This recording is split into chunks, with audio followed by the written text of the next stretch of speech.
Welcome back to Nizrani's in the City. I'm Josh. Wait. Hey, what's up? I'm Josh. And guess what? Holy Saturday is just around the corner. But here's the thing, folks. Holy Saturday is like the underrated part of Holy Week, right? Nobody knows why it's there, and nobody really goes to it, to be honest. And there's a couple of reasons for that, right? One is it was just after the Good Friday liturgy, so everybody's really tired. Not to mention the liturgy is only celebrated in Malayalam. And in addition to that, Saturday morning is when Amma's got to prepare the chicken curry, the appam, the biryani, the cutlet, all in preparation for Easter Sunday, right? But this is what I want to say. Holy Saturday is just as important. And why I think so? Because the heart of it is baptism. And there's a lot to be said on baptism, but I want to focus on one thing in these next couple of minutes, really by sharing bits and pieces of my life, that baptism gives you identity. Let's talk about that. So first, let's talk about when I was a kid. I was actually kind of a weird kid, as you can see here. An original, you might say. But I was free. I was free to be me, and that was the beautiful part.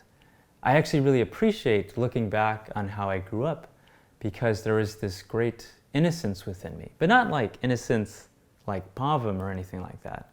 I think it's a more profound reality that we see in our younger selves and in other kids, that there's this great transparency between the interior life and the exterior life, right? Like whatever their heart feels inside, they can express it fully on the outside. Like you ever see a kid who finds out he's going to his friend's house or he's getting a new toy and you just see his face just like light up, right? Like that was me when I was growing up. And that was probably you too. But all of that started to change in middle school, early high school. I started to become more aware of everyone else. Everyone else became this mirror that reflected back onto me. I wasn't free to be me anymore. And this was the beginning of my insecurity. I started to consider what everybody else was doing. And this influenced the way I walked, the way I talked, even the way I dressed in this picture right here. One way I like to describe my middle school, early high school experience was that I was a people pleaser, right? I wanted to do things to please other people so that they could see me as good. But I think even deeper than that, I had to be a people pleaser, because if it was only if other people saw me as good that I could be good. And maybe that's where you are too. And even when I started taking my faith seriously later on, even to the point of joining seminary, the power of the faith still didn't hit my identity. So yeah, I was a faithful guy trying to serve the church, but I was still a people pleaser. And this all culminated 2 years into seminary, where at the end of my sophomore year, one of my best friends in seminary called me into his room and spent an hour ripping into my personality, telling me all the reasons why he couldn't love me. And that was the end of my people-pleasing days. At that moment, I knew my identity could not rest in this. It could not stand. And that's when I realized the Lord was trying to break into my life in a new way to show me who I really am. And it was in this time of searching after that sophomore year that I realized my identity is actually found all the way back in my baptism. When we are baptized, we are brought into communion with the Holy Trinity through Jesus Christ. We have the same relationship to God the Father that God the Son has. We're literally brought into that relationship. As St. Paul says, we are sons in the Son.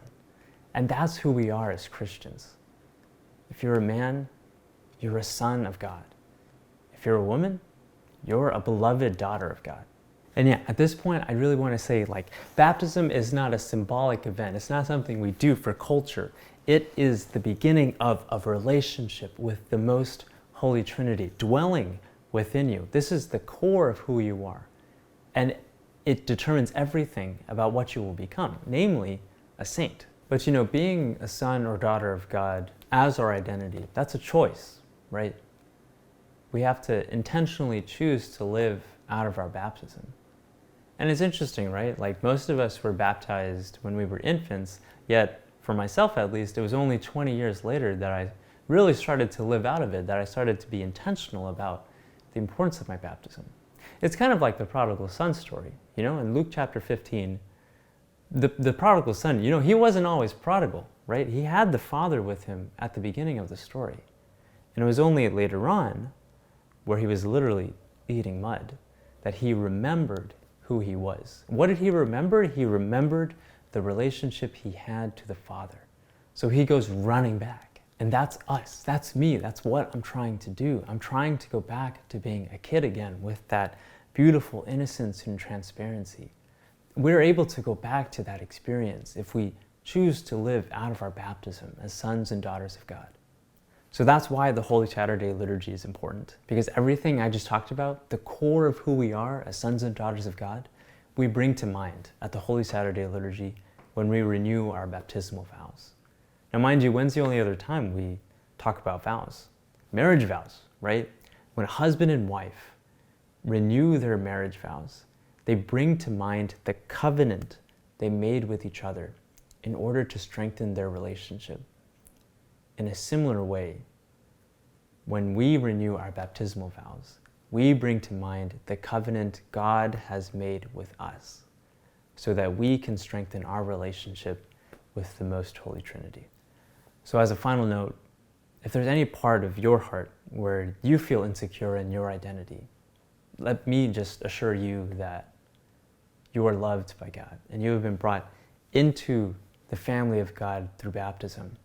You're a beloved son and you're a beloved daughter. Be free and go to the Holy Saturday liturgy.